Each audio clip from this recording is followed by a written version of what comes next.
All right, good afternoon and welcome to our Public Safety Knowledge Drop. I'm Ed Brown, President and CEO of the Chamber, and I have with me Cascade County Sheriff Jesse Slaughter. I'm Captain Brian Black, Great Falls Police Department. Greg Doyne, City Manager, Great Falls. City Commissioner Joe McKinney. Captain Doug Otto, Patrol Services Bureau, Great Falls Police Department. Mike McIntosh, Assistant Chief, Great Falls Fire Rescue. Perfect. Thank you, gentlemen, for being here. Just to give you a little heads up, if it's your first knowledge drop, if you have any questions for anybody at the table, you can put them in the comments. We want to make sure that we're non-political today. We ask questions about the subject material and the safety that is facing our businesses in Great Falls. So with that, I'll open up with the unhoused in our community. So it seems like we've had a lot of members tell us, and we've seen it being downtown, there's an increased number this year in the unhoused. Is that a true statement? We've had new faces. I can say that there have been new faces that our patrol officers have been contacting in the downtown area, coming from out of town, out of state. A lot of them are saying they've come here for the services. So that could be through NeighborWorks or mental health services or whatever that is. So we've had folks show up. We do have individuals that are brought down from the reservations for services as well. So we are seeing those folks here. I can't say for sure that there's buses that are just bringing people in. I haven't yet encountered it, and our officers have seen the new people, but not sure how they're all getting here as well. So they're here. Yeah, we had someone from the Chamber who came in and said, I just got off the bus from Arizona. The Chamber in Arizona had free food. Do you have free food? So we had candy, so we gave candy. So that's just a one circumstance has happened. But yeah, there is that rumor that they're being bussed in because of the services we provide.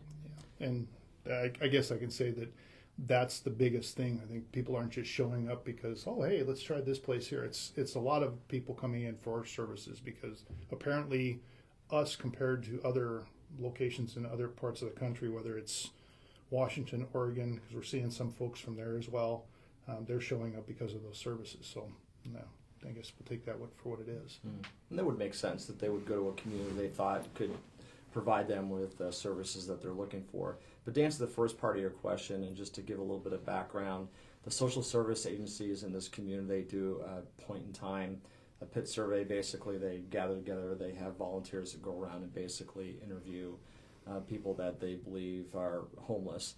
And so there's actually less than last year when they did their point in time survey from 2024 to 2025. And when they did the 2025 pit count, they determined that there's about 111 individuals that suffer from chronic homelessness, meaning that they're like homeless for over a year in time. And as both of police and fire services know, homelessness is a difficult topic because there's a lot to it. The greatest reason that people responded to why they're homeless during this last point in time was that they couldn't find housing. And so that's one of the reasons, but we know that there are addictions and mental health issues that cause people to become homeless or have trouble finding permanent residence. But we're definitely not the only community that struggles with it, and it definitely is more visible in the summer than the winter, but there's a lot of couch surfing that goes on to people moving from one residence to another. Okay, and with that, there's been a perception of an increase in dangerous activity as well. Is that something we're seeing? More activities downtown? I know that there were some resource officers brought in to kind of assist. Well, I think it's somewhat to what the city manager was talking about is that it ebbs and flows with the season, right? Okay. We summertime, more people are out. We have the pedlets that come out downtown. You're going to have more interaction with people that are out and about versus the wintertime when not as many people are out walking or dining or whatever. So we see a natural over time ebb and flow between wintertime, summertime. There had been some downtown businesses, some people that were voicing some concerns as we were ramping up into the summertime and maybe some more aggressive panhandling and some criminal type activity, because that's what we're focusing on, is the criminal activity. And what was happening was we decided to refocus our SROs, which during summertime they're normally somewhat on a break, and that's when they can take vacations, because they work the same as the school schedule. And we decided to refocus those SROs downtown to try and put a little more emphasis and work on, again, the criminal behavior that we were seeing somewhat increasing downtown. And a lot of that showed up when we had this pop up to us. We had business owners coming to us, and a lot of it was that they have reviews for their sites. And so whether it's a motel or a hotel or a restaurant or whatever, they're uncomfortable, or they were getting reviews about being uncomfortable downtown. And we have to address those because the downtown area has grown. They've done huge improvements down here, and there's all sorts of activities when you think about how an entire summer goes with concerts, with all the different revitalization of the downtown area. When you have that type of activity going on, a lot of different people show up, and it's everybody. It doesn't matter whether you're housed, unhoused, however you want to look at it. You have all of these individuals show up. You have criminal activity that occurs. And we address that no matter which way you look at it, whether it is somebody that is in a homeless or transient lifestyle, or somebody that's housed. If they're breaking the law, we're going to address it. So we're equally going across the board to deal with all of those issues that arise. Okay, and go ahead. Well, one of the things that we're seeing too from the sheriff's office side of the house is, we'll see it in the jail. That's where we'll see it. These individuals obviously will likely get arrested at some time. One of the other things that was really enlightening is we just put in for that the mental health grant, and we're actually running it out of the sheriff's office, which is very atypical. That's usually a public health role, but we decided to take it on to not lose the money, and so Cammie, our gal who manages that whole thing, when our mental health structure has suffered statewide like it has with the Warm Springs not being able to take as many people, when Boulder closed their facility years ago, all those things, is the region of like north central Montana Great Falls becomes the place that people have to go. And so when you have whether it's chemical dependency or whether it's mental health services, one of the things that we're seeing that's happening, because when people get booked into jail, they ask them questions like, where do you live, where are you from, what's your support structure, and it's really easy because you can tell from who's calling them and all those types of things where their home base is, right? Where they originally kind of came from. And Captain Otto is correct. It's not just from just necessarily this region, but it is from out of state and everywhere else. But when you don't have a real robust statewide mental health system where you have places for people to go, they go to a region. And we have a lot of services in the downtown area. I can think of probably 6 different places downtown that are totally different companies or nonprofits, and they're down here to do good things for people who are struggling. The model that the state legislature is trying to fund is to pivot to basically, we call it like your big 6 cities or your big 6 counties, for them to set up mental health, chemical dependency like facilities. Okay. I.e., it's not a crime to be mentally ill, right? It's not a crime to have a chemical dependency issue. And in law enforcement, we always try, and I know the city of Great Falls does this all the time. They always try to take the least invasive route with someone who's struggling with mental illness or chemical dependency. So what the state is funding now is like crisis beds, crisis intervention beds, and we're working on getting those facilities stood up. The caveat to that, though, is then the outlying small rural clinics or businesses that treat and help these people are going to refer them to us. And so when they get referred to us, they may go to treatment, they may go get help, but then when they walk out the door, oftentimes they're homeless at that point in time. So those are huge challenges, that we are going to have to deal with. And the question, basically that the community needs to understand is, if we do nothing, then they deteriorate even more and commit more crimes, and then their only shelter becomes the jail, unfortunately. And that's something we want to try to, everyone in this room wants to try to avoid, but the caveat to that is it's a likelihood that, those numbers change and fluctuate based upon the services that we have. Okay. Joe? So if I can add, I don't work in the field like my colleagues. City commissioner is a non-paid position. We do something else for a living. But these come our way, right? And we have to make decisions. So if we remember that at church downtown a year or so ago, it had the homeless encampment. The city commissioner was getting a lot of pressure to do things, do something. And we were getting conflicting information. One group would say one thing, another group would say the opposite. And so I went down and hung out there for a day as an unidentified person. I didn't dress like this. I tried to fit in as much as I could. Parked a couple blocks away, walked down there in my lawn chair, and just hung out. It took a little while to get accepted. Right at first, when I walked in, like, who are you? But just sat, didn't say anything, just listened. Eventually, someone brought up a subject about football, so I added. And so I spent the whole day there. And what I learned, I counted. There were about 65 people coming and going. And some had jobs, right? They had to leave, go to their job. There's a couple both had different jobs. And I asked them, why are you here? Can you afford rent? We just didn't want to pay it, right? That was, I'm not saying that's normal. That was just one thing. But what I did notice of that group, mental health and addictions, right, of some sort.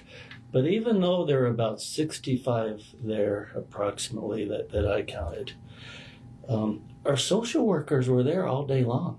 Like all day long, different social workers were coming in with clipboards and they would call out a name. Jane Smith, anyone know where Jane Smith went? Well, you have a place for her now. I'm just making up that name, but names were called.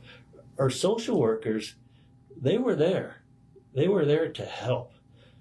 But of the group that was there, most didn't want help. About 5, if they weren't at that encampment, would be at Gibson Park or under a bridge or somewhere else. The other 60 had family that they could be with. But they chose not to be with their family because their family was giving them pressure to clean up their act. And it was easier to avoid that.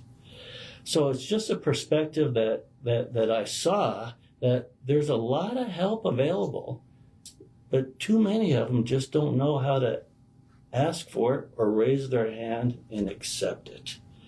And that's a divide we have to work on. Yeah. Greg, can I have you do me a favor on my little brightly colored microphone? Can you turn the knob all the way to the right? All the way. All the way. Somehow it got adjusted. I think the volume's okay, right, Jordan? Jordan, any questions that have come through on this topic? No questions yet. Okay, so we'll move on. Not that we couldn't spend probably the whole time talking about this issue, and I think that's the same with every one of these issues. We've kind of got to just give an overview. But Jesse, you talked about the jails. And I know you were talking last week about it. Yeah. Simple question: are there beds available for Yes. criminals in our community in jail? There are. One of the, and I spoke about this at the county commission meeting, and one of the struggles the sheriff's office is struggling with is and I say we as a community, going back, 28 years ago now, when they decided to build the big jail on the hill. To do that, they decided to base it on a revenue-based model. And basically what that means is to make your budget, you have to sell a large number of your beds. And so you're selling them to other law enforcement agencies. At the time I took over as sheriff, we sold to the state of Montana. That was our primary customer. And just to give everyone kind of an idea, the state of Montana paid us $69 a day per inmate. Well, it cost over $80 a day at that time to house an inmate, feed them, keep the lights on, hire your staff, all those things. So a discount for the state. Basically. Well, kind of, yeah. But what was happening is it wasn't sustainable. Yeah. And there was an opportunity to be able to change that. So we moved to federal detainees, which were $115 a day to make more revenue. Now, what that means, because a lot of people struggle with that, like, they think, oh, well, the government's just being greedy and grabbing more money from the feds. And that's not it. All that money is then spent in the jail. It's all consumed. And so what it was able to do is to turn the tide on some budget issues. And when you have a higher paying federal payee versus your state, that means the less beds you have to occupy, basically for rent, for lack of a better term, less beds you have to rent, and the more beds you have available for your community. Okay. And Scott Van Dyke and the undersheriff and I, we pull stats all the time, and we look at, we pull all the city stats and ours, and the fuller the jail typically is, we see a downturn in trends and crimes. Because the truth of it is, and I think everybody at this table will agree with me, the people who are actually out there in our community who are bad actors is a very, very small percentage of people. It's just the same people over and over and over again, right? And so when we are able to detain them and house them, obviously that's all based on the judges and their bond. I mean, we don't have a lot of control over that. But when the jail is full, we see that those trends in our community go down. So we're always trying to find new ways. The unfortunate part is in county tax dollars of basically your mills of property taxes in our community, we only get $4 million a year to run our jail. The jail's $14 million a year enterprise. And so the challenge is you have to make up that $10 million through revenue. And when your expenses start to climb and you can't renegotiate your contracts, or you're in the middle of one or whatever, you start to run into budget issues quickly. Now, I have been, and I believe our commissioners are, we're always committed to taking care of our community first. Unfortunately, this model has been adopted, and it's hard to get out of it. And one of the reasons I say it's hard to get out of it is, let's just say you go for a $10 million mill levy, and you push it out to your community. Your community's like, yes, we just want local people from our community housed in our jail. That's what we want. Well, that's $10 million today's money. Tomorrow's money, it might not be. And unfortunately, the legislature made some changes with levies that don't allow the levy to grow at the rate of inflation like they used to. Public voted mill levies used to literally grow with the property tax values. And so they've changed that. Now, we don't know how big of an effect that will have, and we won't know for probably a year and a half until that flushes out. We see what that is. But the reality of it is my concern is that won't even solve our problem. Or you're in this weird position where you say, okay, we want to anticipate the growth, so we're going to ask the public for more money than we need. Well, that doesn't go over really well. Right. So you're in this constant flux of managing this thing as far as that goes. And it's really unfortunate. But the short answer to your question is yes, we're always jockeying and moving, and we have relationships with other county sheriffs across the state, and if we get too many beds that are full from other partners, we ship them off to them to make room for our own community. My analogy I always make to it is running the Cascade County Jail is like having a chessboard, and there are no empty squares, but you still have to move the pieces. And so that's the challenge we're always up against, and we work on every day to facilitate it and make it better. So, okay, perfect. Any questions on jail there? No questions. All right, we'll move on to the public safety levy that didn't pass. Now, this is before my time at the chamber, but I've heard multiple times, Mike and I have had conversations about it. So we have a lot of questions here. So since that didn't pass, there was a lot of modernization stuff in there, just about doing things differently. Without that passing, what have we done? Mike, like in your world, is there anything you've been able to do to kind of take an audible on that? No, to answer the question, not really. And what I mean by that is we've already reduced our resources and our responses as much as we can to be able to serve the community and meet the needs of what the community wants as is. So when it comes to modernization of the fire service and in meeting the needs of the community, one of the biggest things that we can see is actually what the community is doing right now and working on the growth policy within the city and focusing on infill development instead of growing the city's boundaries and expanding out. What that does is by doing infill, and when we talk about housing and having people infill the city's existing jurisdictional boundaries, we can then respond to those people when they call for us in the time that they need us, versus expanding the city out and then us not being able to get there. So when it comes to the modernization of the fire service, this is an issue across the nation that everybody is seeing. More and more departments across the country are seeing that the EMS system is turning into basically the public healthcare system. Mm.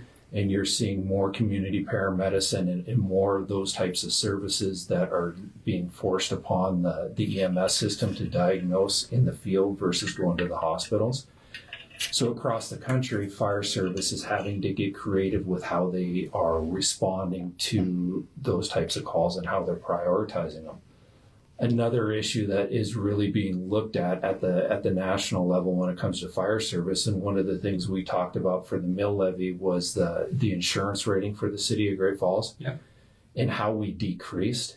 And most likely when we get our next audit, we will decrease again. There is some different metrics now that the insurance agencies are actually starting to look at, and some companies are looking at the difference between the risk matrix that you're seeing within a community versus the actual insurance score that you're seeing within the community. So there's a lot of things that we're going to see when it comes to the modernization of the fire service within the next 10 years. Conversation that we were having in here before this all got started off is the advancements of AI. And there's a lot of talk about smart cities and smart communities. So there's a lot of things that we're going to see coming in the future. The biggest thing that is going to portray to us is what will our budget allow, what can we take on, and what can we afford to implement to put in to meet the needs of the citizens. Okay. It's surprising how much every topic we talk about comes back to housing.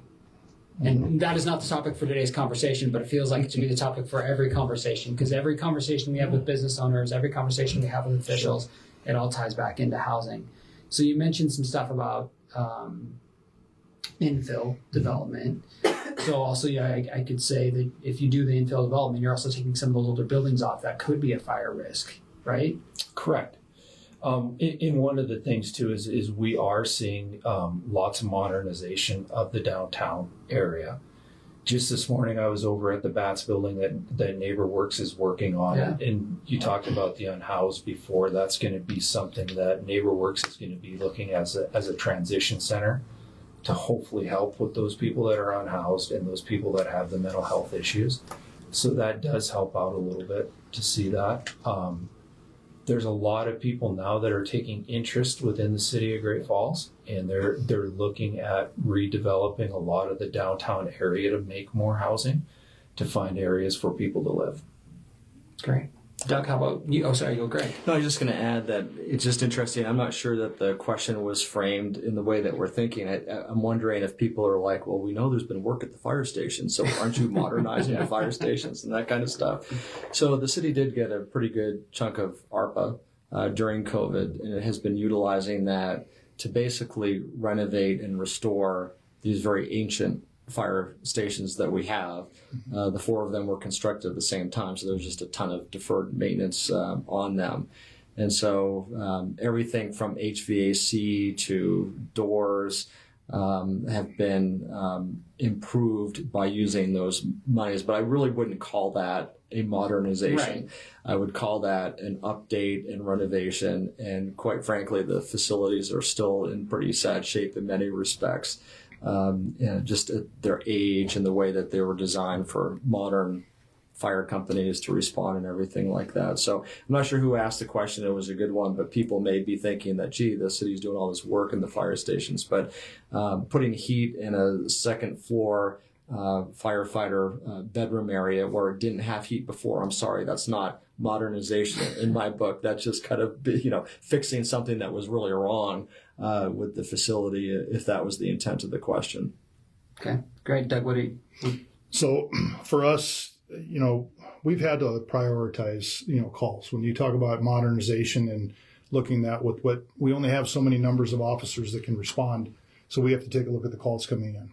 And it frustrates some folks in the community when we have to tell them they have to wait because their call is a lower priority than, say, we've got a violent issue happening, a domestic, whatever the case is, and they have a property crime, something that's been stolen that's cold, and they don't have a suspect. They have to wait. And people get frustrated, but we have a responsibility to deal with those active, aggressive calls first before we can go ahead and deal with the other pieces of it. When you talk about modernization, we're fortunate. Obviously, city budget is the city budget. You only have so much. We have the Great Falls Community Police Foundation that has helped us out immensely over time.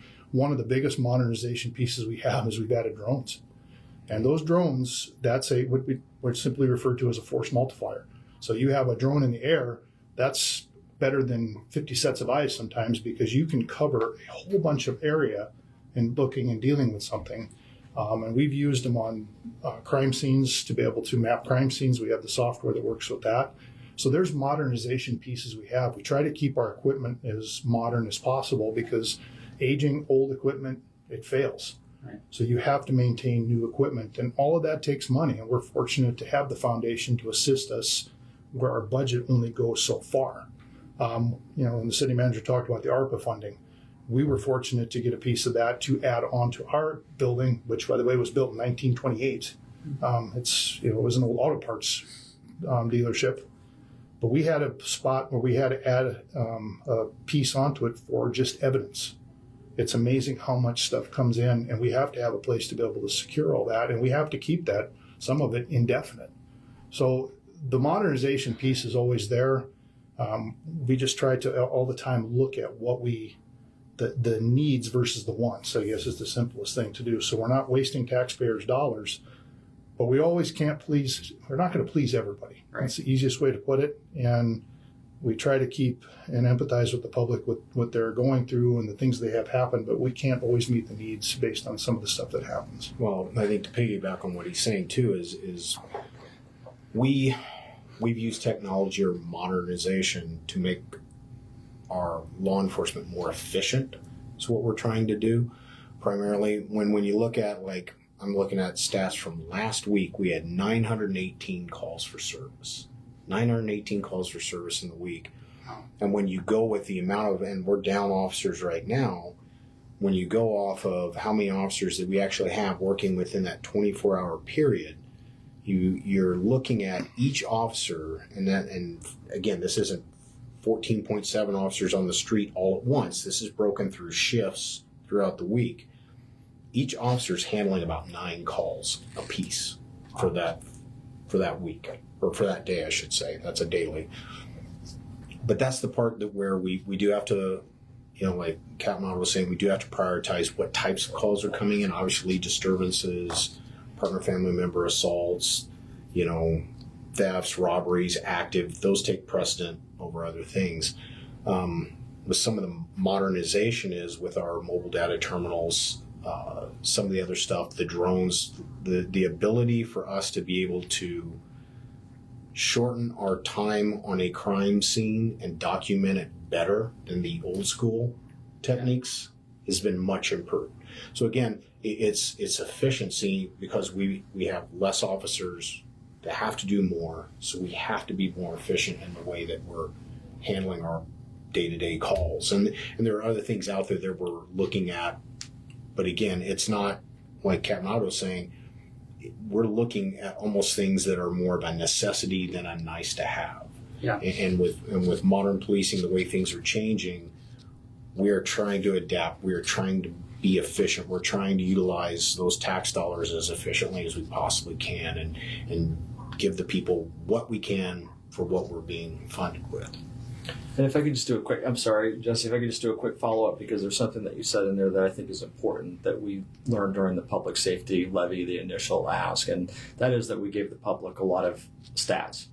And so when you tell me that an officer on average has 9 calls per shift, in my mind I'm thinking, okay, that doesn't really seem like a lot. So you might want to elaborate on the complexity and nature of those calls and how long it takes them to process. Yeah, they're not all DWI. cats in a tree. Yeah, No. yeah, and I think it's kind of important to explain that. That part of it. And the city manager's got a really good point. So yes, 9 calls, but what does that actually mean? Do you have to write all 9 of them? Might be a report. 3 of them might be a report, but they might be a partner family member assault. They might be a DUI. They might be a complicated theft where that officer's going to have to spend several hours properly documenting, articulating, entering evidence, all that. So it's not as simple as go take a call, now you're done. Go take a call, now you're done. There's always backsides to this. You have to do reports. If you arrest somebody, you have to fill out the proper paperwork. You have to fill out paperwork for the jail. You have to fill out paperwork for the courts. There's all these other different things that go into this. So it's not really simple. And actually, that you said that, it's funny because we've had officers lateral and come to our agency from bigger agencies. Like I remember some officers came from some agencies in Las Vegas, and they were busier here than they were in Las Vegas because they've got so many more officers. If you had one call that was like a disturbance, that was it. You spent your whole day working that call, entering all your evidence, writing all your reports, looking into the jail. That was it. Ours, it's turn and burn. You get done with that call and you go to another, but you're not done with that first call yet. Yeah. So that's the part that makes it more difficult when we're down officers, is it just sort of compounds on itself. Does that, hopefully that's clarifying. That's great. I mean, my kids got hit by a drunk driver after the levy failed. Mm-hmm. And I remember, not that I expected any kind of different service, but I remember the interaction with the officer. It was like, here's your information back. I got to go to a disturbance call. See you later. And, off they went. And I just thought to myself, I have just experienced what we've been talking about for the last year in terms of the requirement of the officers to be pinging from call to call. And yeah, they're okay, by the way. One of the things that I kind of want to address in here, and it says, what were you doing to modernize public safety after the levy didn't pass? And it started with Chief Bowen and Chief Newton, and I've continued it, is we have to stop as public safety entities siloing ourselves. Yeah. We have to start working collaboratively together. We have to work on strategies on how we solve the problem. The public out there doesn't care if it's a fireman, a sheriff's deputy, or a police officer. When they call 911, they want someone to come help them. And so one of the things, we were already working on this project, but it started to kind of come to fruition right around that same time. For years, and the people out there probably don't know this, for years we couldn't talk to each other on the radio channels. Oh, really? And so one of the things that we did at the sheriff's office is we took an initiative to say, okay, let's go to a new dual band radio, and they're very expensive, and we've had to push this project out over 5 years to take chunks here and here to do it, because my belief is the city.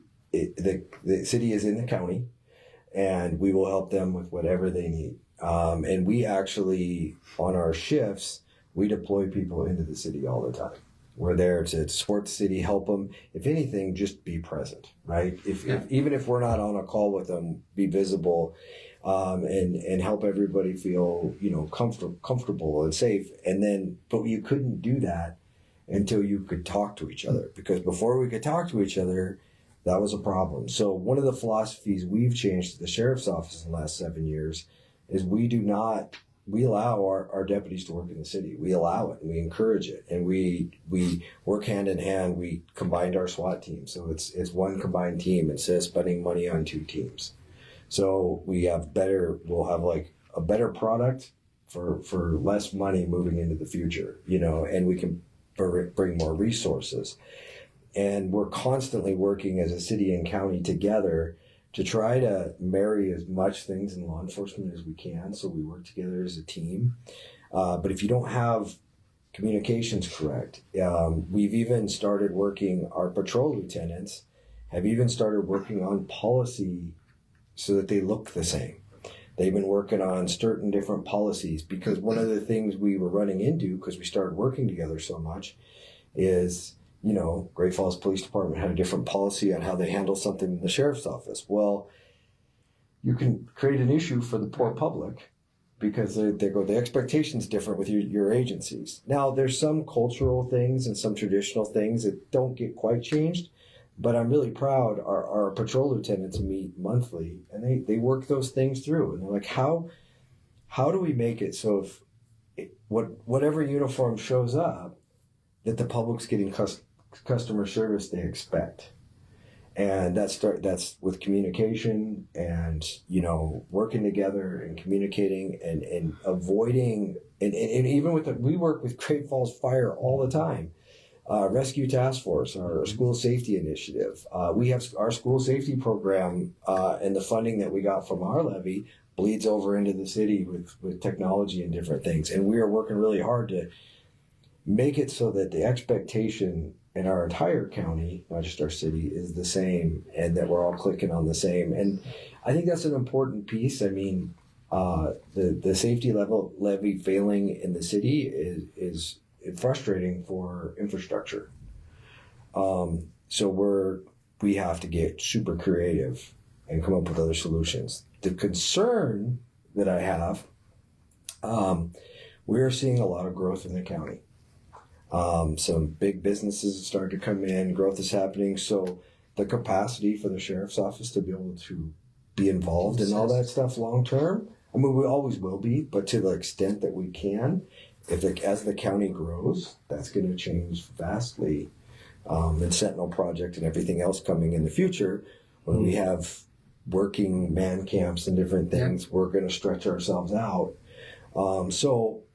But I think that's a key thing, is it maybe sometimes it's a blessing in a way, because it requires us to be innovative, and come up with solutions as well. Yeah. So you guys touched on it. It's a little different topic, but if I were to ask every single one at this table, you'd say you're hiring, just like almost every business in town, right? So there's a struggle for workforce in our community. So Jesse, I've seen your crew. Yeah, I think even at the fair you were giving out applications somewhere, and I've seen the same with most of you. We actually are fully hired up on the deputy side, but the detention side is we're hiring in detention. So what if they're interested folks? Do they just reach out to you, and how do you get more people interested? And that's a big question, but for us, we're down. I think we're down 3 or 4 right now. I can't remember what the number is, but that's just officers. That's not just total officers. staff. Now, officers, there's dispatch that we are down still. I think 4 or 5 within dispatch. They can go to the City of Great Falls website and click on the tab, for police. Dispatch does fall under the police side, and go through and read what they need to do to put an application in and go through that. Or our person that handles all this, Lieutenant Rich Labard, they can always call the police department and ask to talk to him, because we're always working to bring people on board. The landscape's changed. Law enforcement's not. People getting into law enforcement is not what it used to be. Yeah. With all the events that happen in the national level over time, it's become increasingly unrest, I guess, is within the society, and we don't see the same number of people trying to get into the law enforcement world that we used to. And we have a very thorough background check. We're going to go through everything to make sure. So we're looking for the highest quality people to bring on board as well. Not just everybody. Not just everybody. And this job isn't for everybody. Right.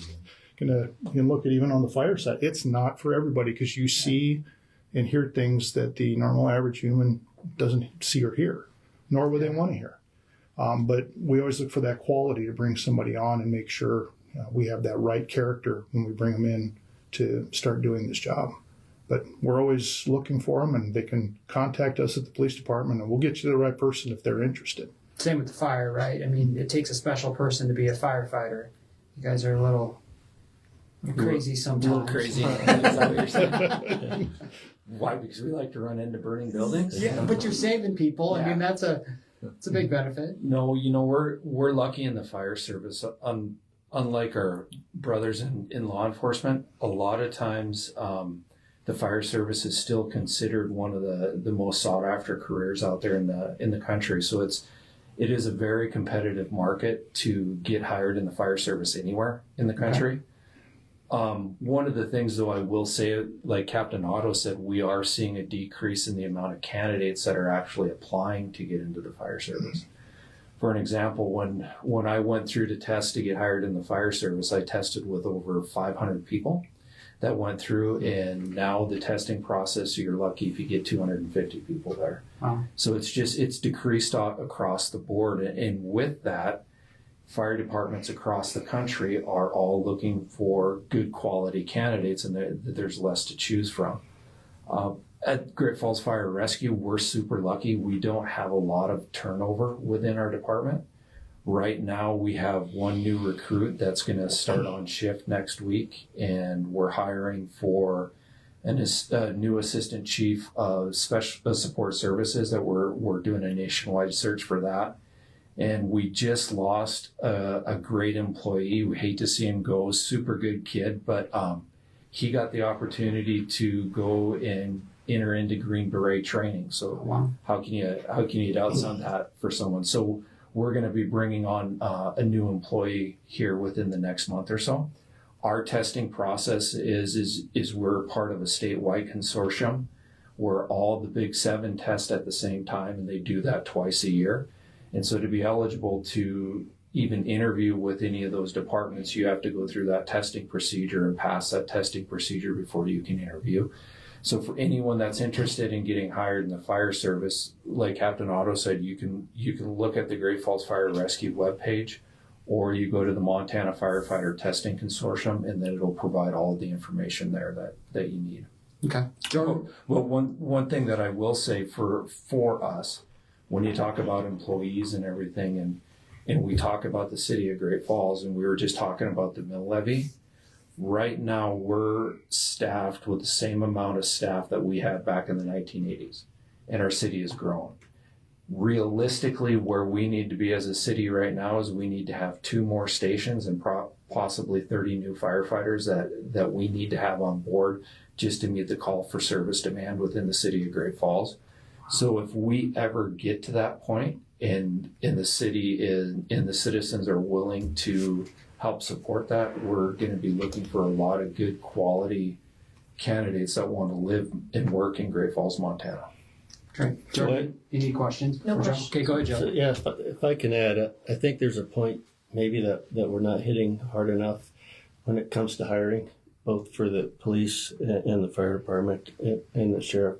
I don't know so much about the sheriff's department, but the city. And that's, I think there's a perception on possible candidates that they think they may need some experience of some kind, whether that's military experience or they have volunteered, right? Some kind of volunteer experience, volunteer fire department or volunteered somehow in the police department. And what we're looking for is the good character quality person, not necessarily with experience, but you're that quality person, integrity and character. These folks will do the training, right? The experience isn't necessary. Mm-hmm. Did I say that right? Yes. We have individuals on the department that they were automotive mechanics. We've had insurance salesmen, dental assistants, construction, you name it. We don't have somebody, this cookie cutter mold that we're looking for.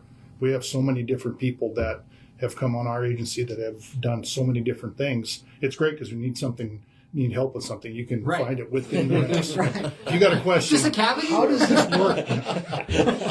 There was one guy that was with us, and he moved on to something different, but he was an electrician by trade. I picked his brain all the time when I had projects. And I don't know how to do this, but anyway, that's what we're looking for. But the biggest piece, Commissioner, you hit it on the head, is the character of the individual. We want the best character that you can have. Law enforcement, we don't require you have any background of a certain type. I know fire, they have to have at least an EMT certification. So there is a little bit of a requirement when they come on. For us, we don't need that. We will train you. We will make you what we want you to be. And to pivot off that too, Doug, I think one thing we'd be remiss in saying is, historically, especially most recently, a dispatch and detention, that's where we kind of sometimes struggle with our staffing. And I think for people out there watching that might be interested in getting into law enforcement, look at those two career paths because they're very similar. They require shift work. They require using the same computer systems. They require the same overarching policies and procedures as a whole. And then you're in contact with the police officers and the sheriff's deputies every day, and you're learning about what the job is. And it's not a smaller role. Okay, we've had these conversations all the time. If dispatch in the jail didn't work, we don't have public safety. It doesn't exist. They actually are the core function. But if let's say you're 18 years old and you don't have a lot of life experience and you're looking at a pathway to become a law enforcement officer and you're unsure, look at the dispatch jobs, look at the detention jobs. I can say for a fact that a large number of Great Falls police officers came out of our jail. A large number, and the same with Not out of the jail. Let's Actually, clarify that. Right? They worked there. I should preface that. But and I've actually seen, because I used to work with the police department, and I was involved in hiring back then, and we actually would see people come through, and they just didn't do very well in the interview. They'd go work at the jail for a year, and they get hired up right away. And I think people need to understand that there are so many support roles, and probably in fire too, that aren't necessarily you're the police officer, the fireman, the deputy sheriff. You're not that yet, but go take on one of the other roles because then you'll learn. And the other thing is, it's a safe way if you're like, that won't be a fit for me. Yeah. And I think that's a positive thing. And you'll find out if it's a fit for you really fast. Yeah, and it's very strong. What you guys do is very focused on customer service, and people don't understand that all the time because they think of it's a criminal. Well, I look at it as a customer, and that's what we talk to businesses about, is you're having a conversation. Not everything is going to turn into a violent crime. And if you provide a better customer service and build a relationship with that person, I more likely they feel committed to the community a little bit more. And these folks that you're hiring, you want some of that skills. You want to be a good person, like you said. You want to be able to communicate. So you're looking for a well-rounded individual, but it's almost like they can come work for you and test whether this is their career. Absolutely. Well, and I'm glad you brought that up because I know my colleagues at the police department and fire department agree with this. It is all about customer service, but it's one of the most interesting hierarchies of customer service you'll ever see. And probably business people agree with this, but the customer is also your boss. And so you're, having that mindset when you go into it, that you're not here to take an authoritarian role of your community, you're here to serve. Right. And I think that if you have that mindset and that's your, like when you say looking for good character, if you have that servant attitude, you're going to do really, really well. You're going to be very successful. We had a comment come in from Adrian. She said, I hate to bother the police, so when do I actually call for help? I would Speaking of say customer service. if it's something that's an emergency, something that's happening, a crime that's happening right then and there, people are in jeopardy, it's in my medical emergency, you don't know, call 911. Call 911 first because they're going to, again, our well-trained dispatchers can help filter through that call immediately to somewhat triage it and figure out, okay, is this a fire call? Is this in the county? Is it in the city? What is it set up as? If it's something to where it's not immediately happening, it's not life, limb, injury type of thing, If it's something more along the lines of, oh my gosh, I just got home and my window got broken out in my car, that's one where you would want to call our non-emergency number, look it up on our Facebook page, look it up on the internet, and call that number, because then we're not tying up that 911 line that's somebody who maybe is being coached through CPR. They have someone who's down, and those dispatchers are coaching that person through CPR. So we don't want to tie up lines for those things. But if it's someone's being attacked, someone's breaking into your house right then and there, major disturbances, things like that, that's a 911 call. I hope that kind of clarifies that. Yeah. And I'll add one piece into that. We have individuals in the community and, citizens that'll call or will talk to them. Well, I didn't want to bother you. As a neighbor complaint. My neighbor is, loud or this, or they have excess vehicles parked here, or I see traffic going in. I just didn't feel like it was worthy of calling. It is worthy of calling, but I add into that, be patient. These things don't change overnight. When you have a problem house or something along those lines next door, there are different avenues other than what will work in the law enforcement world. We have folks with community development. We'll work with all different entities within the city to be able to make sure. And that can be private entities too. We'll work with, but we will work those, and sometimes they take a little time. Again, when you have staff shortages or when there's so many other things going on, these things will take baby steps, and we'll document them and we'll work that, because in order for certain charges, if we're looking at, say, like a public nuisance charge, that takes us, we have to do certain steps in order to get to this end point right here. So we have to have 3 or 4 different smaller incidents happen to get to a public nuisance charge. So those are things I think sometimes folks in the public get frustrated because, well, you're not doing anything about it. It's behind the scenes, the things that they don't see. Those wheels are constantly turning. It just takes time for some of these things to take traction to be solved completely. Okay, we have a couple more questions. We've ran long, which is great. This has been great conversation. So this is more for Greg and Joe. How does a city balance park and rec in the library versus public safety? Since the levy didn't pass, there's a lot of budgeting juggling. I don't know what else you would call it. I would say juggling, trying to prioritize those things. And maybe that's a big answer. And Yeah, over to you, Jim. So I was thinking the same thing. Yeah, You but start. we'll have 2 different perspectives on this, because that's Sure. a really good question, and that's something that comes up a lot. And what I will start with is that when I first came here, if you remember, there was a little public policy thing going on called Electric City Power, and that really tied up the city for several years until we were able to extricate ourselves from that. But when we did do that, and the city had other needs, and we had to address the losses that were associated with that, we started going back to looking at what the general fund supports. And so the general fund is the fund where all your property taxes go. And that is the fund that provides funding for fire, police, court, and the legal department. So we started taking away things from the general fund in order to kind of compensate for and provide needed revenues, and so they could do their jobs and meet the operational needs to the extent that they needed to. So, I mean, initially it was little things like fireworks, a city band ended up getting cut from the budget, those types of things. And then I started capping the subsidies, and one of the departments that we capped was the library. We capped the subsidy from the general fund to support library operations for many years until it was brought forward to a point that they couldn't operate that way, and the commission allowed them to go and change the charter for some additional mills. So there was a lot of things that were going on behind the scenes that, unless you were a budget nerd and really liked hanging out with the city commission and following the budget process, you would have just never seen any of this going on. But quite frankly, and I'll be the first to admit it, it didn't work. We could never generate enough new revenue, and there's a reason for that, bigger than this conversation. Some of it's legislative, some of it's growth related, but we could never really quite continue to hit the targets. We would try grants. We would try streamlining things where we could, but it just got to the point where ultimately the commission did ask for public safety. But in that, part of the general fund is also, your parks and recreation, like I mentioned already, the library. And those departments really just feel just beat up.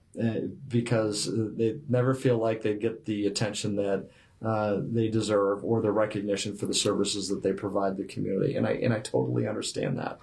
But I also understand that a community can't work unless it has some basic functions. And one of them is like public works, water, sewer, stormwater, streets, those types of things, and public safety. And if you don't have those things in order, it's always been my argument that the rest of that is going to be very difficult to support. I'd hate to whitewash it, and it's going to upset a lot of people, but there are things that are nice to have for sure and add to the quality of life, but they're not absolutely essential. And many people would argue the opposite. They would say, park and rec is essential and library is essential. Totally understand those arguments. But when you're working with a limited budget and you're trying to make sure that your community is safe and that you're providing just the basic operations that folks expect, those have been altered in some way, shape, or form since I've been here. And it's a tough balance of prioritization. Part of that's why we did the Park Maintenance District, to help support funding some of the needs that were there, and the community recognized that and supported it. The community supported additional mills for the library, and they're supporting it in that way. So there's been other approaches to try to minimize the impact of less general fund money going to those services. Well, it's really hard. I have a different perspective. Not a different perspective, but different life experiences. Being on the city commission is not a career. Think of it as a volunteer board. We do other things for a living. So I've always been in business for myself. And one of the things that I've found very frustrating on the government side of things is some parts of the city budget is supported by fees. We can handle that because you're controlling your expenses and you're controlling your income. Some part of the budget is supported by the general fund, which is property tax. And so that part of the budget, we don't control our income, like, at all. Can you imagine being in business and you don't control your income, right? And so part of our budget, we don't control the income. All we can control is the expenses. And that's due to legislative action. It goes back to 1999, so 26 years ago. And it's getting worse. The legislature, on purpose, so this is not politics, it's facts, sorry, on purpose, put local government on a starvation diet. So local governments have been on the starvation diet for 26 years, and it's worse and worse and worse. And so that part of the budget where we can't control our income, the general fund, we have to really prioritize it. About 85% of the general fund, the property tax fund, is public safety, right? These guys. And about the other 15% is administration. We need administrators. We have to have administrators. And then the parks and rec. And so what's happened, which City Manager Doyen just did a great job explaining, is the parts that aren't public safety have just been frozen. And because of that, for lack of a better word, those different divisions have asked for levies, right? And they've passed. For some reason, things that are fun and you ask for a levy get passed. Things that are life and death and you ask for a levy fail. We have to work on that, because if the public safety levies passed and we were funding public safety properly, the library and the parks never would have a problem in the first place. But we have to move that money when it's life and death. So it's really, really hard. It's an incredible difficult topic.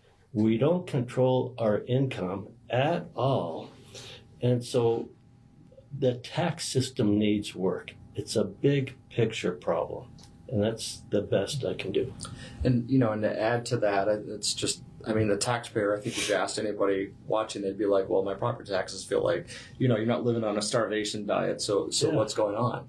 Well, a lot of it has to is involved with how the state assesses and appraises your property for its taxable value.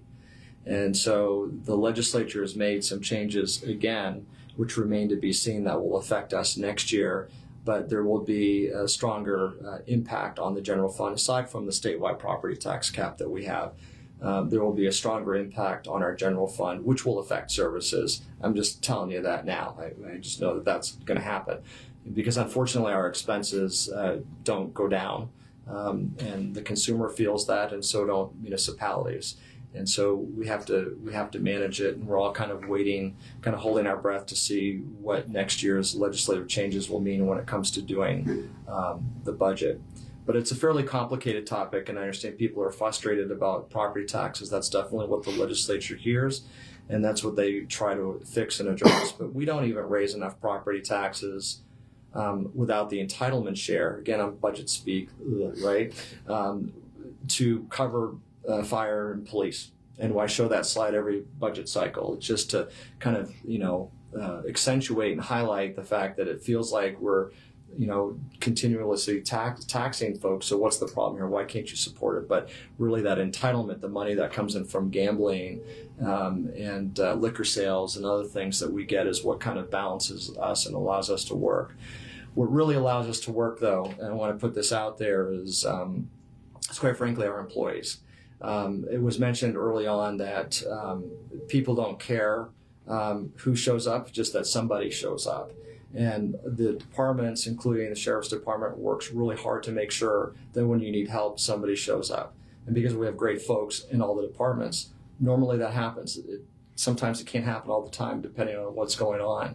But without the work that they do, I think a lot of people think there's just no problem. So why is it that you need more folks over here or over there? It's because these folks that are on the operational lines know how thin it is from working to breaking. And because people show up when there's a house fire, they don't realize what that does in terms of activating all the mutual aid. We actually depend on the Montana Air National Guard Fire Department and the Malmstrom Fire Department and other partners, that when all the departments go to a house fire to put it out, we're calling people to backfill to respond.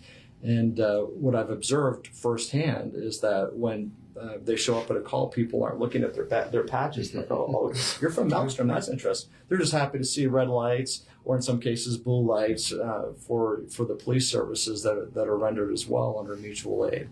And so and this is something we heard time and time again during the public safety levy, is that people thought there's not a problem. People won't recognize that there's a problem until they call and there's a delay, or somebody doesn't show up in time. And that's what's so tough about this. We have great employees that provide excellent services to the residents, and they feel committed and dedicated to do that. But the concern here, and it has been for a while, is that at some point something's going to break in the wrong direction, and folks are going to be real upset and say, "Why didn't you tell us there was a problem?" And that's the concern kind of going into this next iteration of, what do we do next year with our public safety services? Thank you. So one of the questions I think we will answer offline, because you can gather the information. So we got information about how does our community safety statistics compare to other communities, and I thought maybe it's helpful if we can post something like that. Is that something that we can provide from your local organizations, whether it's violent crime or whatever, just be able to post that out there? Yeah, and for to add into that, if folks are curious about what happens annually within our agency, we do post an annual report, and that is out on the city webpage under the police side. We have our annual reports that go back a decade at least. It goes back a while. It goes back a while, so they can see all of the different information, and it covers crimes against persons and property, assaults on officers, everything. That data is there, and we're picking the big ticket items out of that. We're not pulling some of the small stuff out, but they're going to see, for like instance, aggravated assault, arsons, assaults, offense against family and child, things along those lines, robberies, rapes. That's all data that's out there. So we have that available if anybody is interested to look at that. Okay. And the same thing with Great Falls Fire. We have our annual report on our website, we are going to be posting a new 2-year annual report here shortly. We had a switch over in computer data systems, so we didn't get an annual report last year, so it's going to be a combined one. But those reports on all of our call statistics and everything also are on the fire department website. Okay, similar to the county, Jesse? Yeah, we can provide all that. Yeah. Okay, perfect. So last question, and I'm guessing Jordan didn't get any more questions yet. So if community members, business owners want to get involved, I know tonight you have a commission meeting, and I think there's a subject of fireworks and some other things on that on tap. They can go to those meetings. How else can they get involved if they want to, share and talk? Yeah, I like that question. So thanks for asking. It's not so much probably what they think. A lot of folks will think the first step is show up at a commission meeting. That's actually the last step.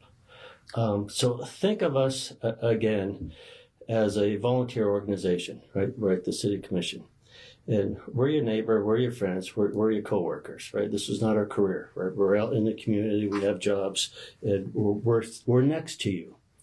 So talk to us, right? You see us at Albertsons, you see us at Smith's, you see us at Ace Hardware, right? You see us everywhere. So talk to us, and you do, you do. Folks come to us all the time.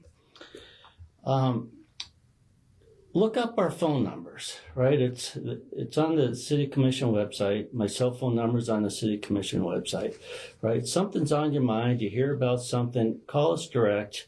It's always best to start with a text, right? That's how things work nowadays. Start with a text. You'll get a call back. And think of the vetting process. By the time something shows up at a commission meeting and we're making the final decision, like, it's been fully vetted, right? It's been fully vetted. So that's why I'm saying that's the last step. A lot of times they'll show up at a work session, right? That's part of the vetting too. So come to a work session and talk to us. And Joe, what is a work session? Because if people don't know, like, what's the difference between a commission meeting and a work session, and how do they find that information out?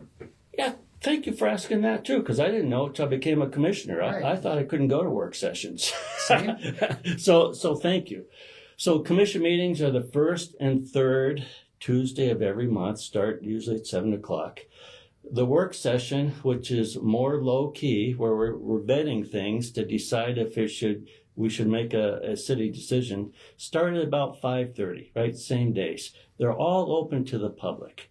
So be involved in the vetting session, the vetting part of it. That's where you'll have the most impact.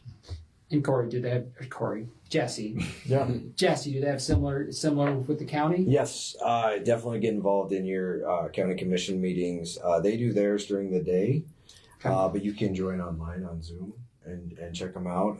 I really like what Commissioner McKinney said about, if you just start showing up to the meetings, you might be a little overwhelmed. Yeah. And you're like, how come they're making decisions so fast? How come did anybody check this out? Is that legal? Right? I mean, we've all heard it.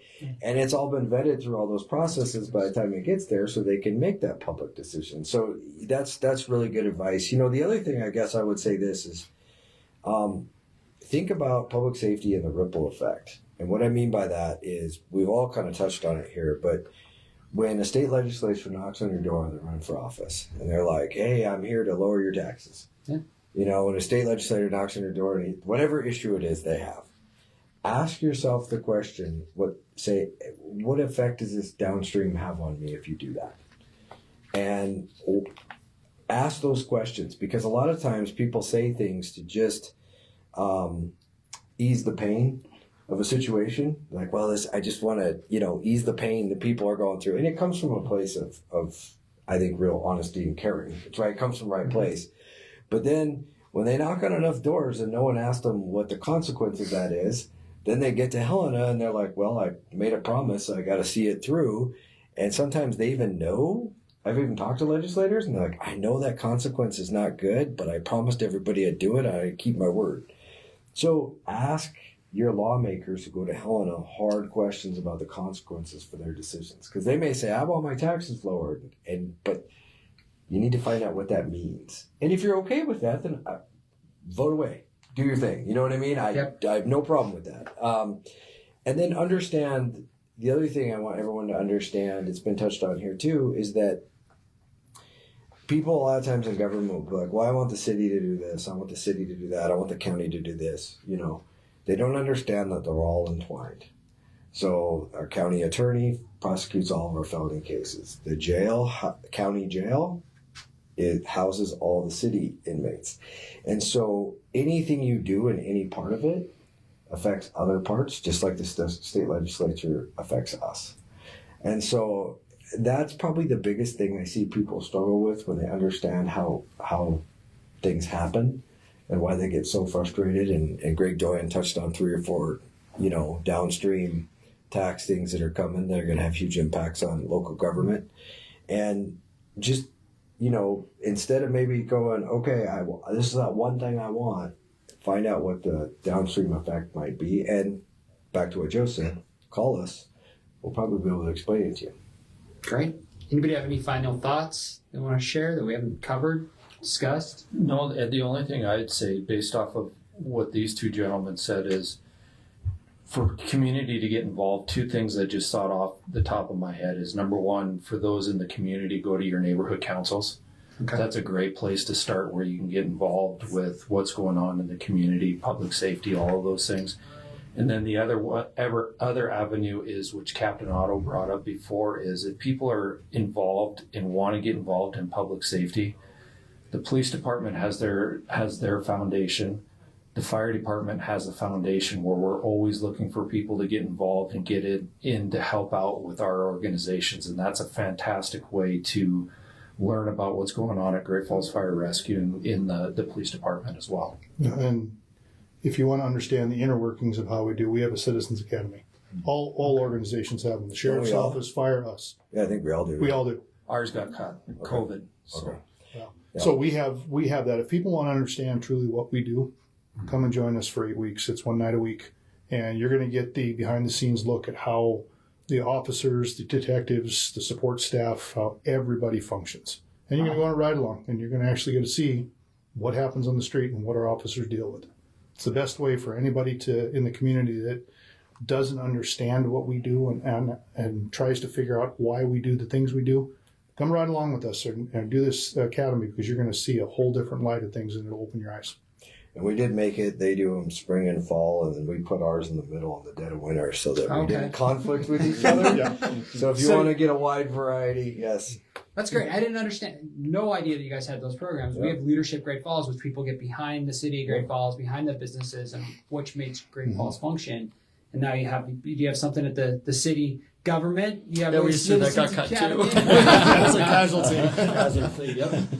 Well, maybe it's something we can bring back. Well, gentlemen, thank you so much for your time today. Sorry we ran a little bit long. I really appreciate it. Appreciate the feedback and the questions. And we'll give folks an opportunity to ask more questions if they want, and we'll forward those on to you, and we'll get those statistics out. So thank you again. Thanks. Thank you. Yeah, thank you.